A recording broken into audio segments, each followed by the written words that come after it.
What if everything we thought we knew about recycling was a lie?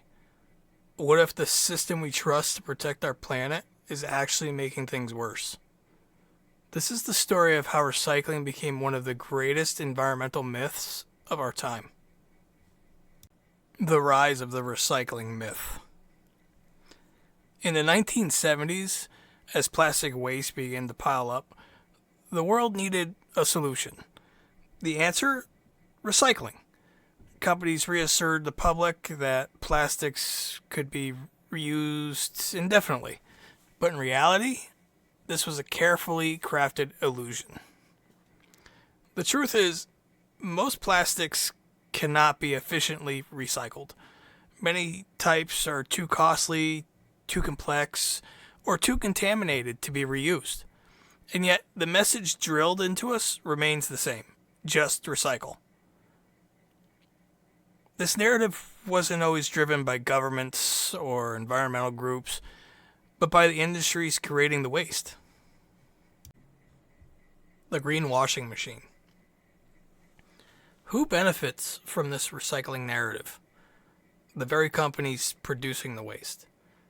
Instead of reducing production, they place the burden on the consumers. The infamous chasing arrow symbol, now recognized worldwide, was never meant to signify that a product is recyclable, just that it was made of plastic. A brilliant marketing move, but a disastrous environmental lie. The strategy was clear. Convince the public that the problem wasn't overproduction, but improper disposal. As long as people believed recycling was the answer, corporations could continue churning out more plastic with no repercussions. The plastic industry knew decades ago that recycling wouldn't work, yet they continued pushing the narrative to avoid regulations. Since the 1950s, over 8 billion metric tons of plastic have been produced.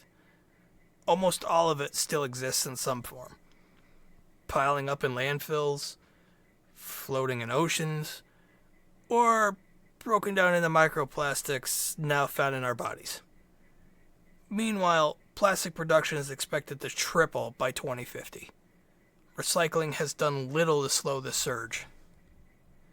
Even today, corporations spend billions on advertising their commitment to recycling while simultaneously lobbying against policies that would curb plastic production.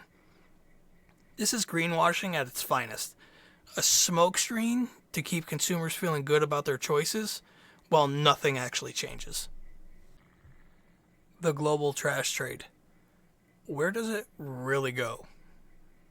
For years, developed countries shipped their plastic waste to poorer nations. Out of sight, out of mind. But when China banned plastic imports in 2018, the system collapsed. Western nations scrambled for new dumping grounds, forcing countries like Malaysia, Indonesia, and the Philippines to bear the burden.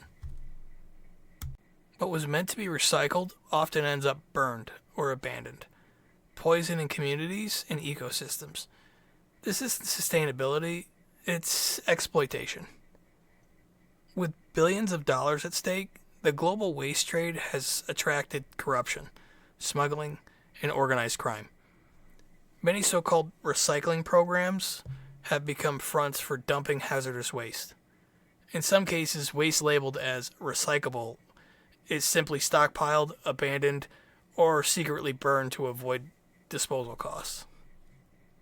As countries fight back, demanding that wealthier nations take responsibility for their waste, a global reckoning is underway. But without a fundamental shift in how we produce and consume plastic, the cycle will continue. The economic burden. Recycling isn't just ineffective, it's expensive. Municipalities spend billions on programs that barely function.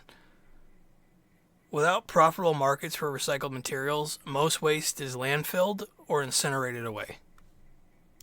Cities are being forced to cut essential services or raise taxes just to manage waste disposal. Meanwhile, corporations producing plastic face no financial responsibility for the waste that they create. Instead, the taxpayers shoulder the burden.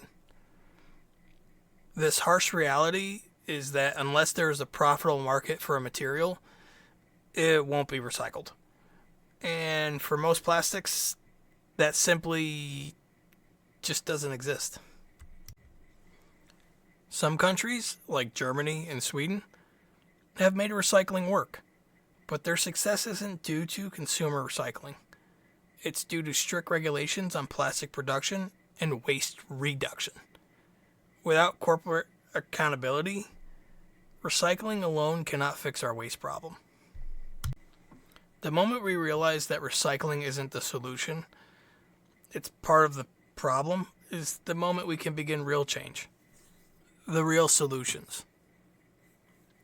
If recycling isn't the answer, then what is? The real solution is reducing waste at the source. But let's be realistic. We can't eliminate plastic overnight. It's in medical supplies, food packaging, transportation, and countless other essentials. Plastics have revolutionized industries and improved lives. The challenge isn't getting rid of plastic entirely. It's managing it responsibly. Some industries are innovating solutions, like refillable packaging, plant-based alternatives, and extending producer responsibility laws that force companies to take back and recycle their own waste. Countries like the Netherlands and Germany are leading the way by banning unnecessary plastics and investing in circular economies. If corporations were forced to bear the cost of plastic waste, they'd have a real incentive to produce less of it. The ultimate solution isn't just about what happens after we use plastic. It's about designing a world where we need less of it in the first place. That means smarter regulations, corporate responsibility, and conscious consumer choices. Recycling alone won't save us, but the real systematic change just might.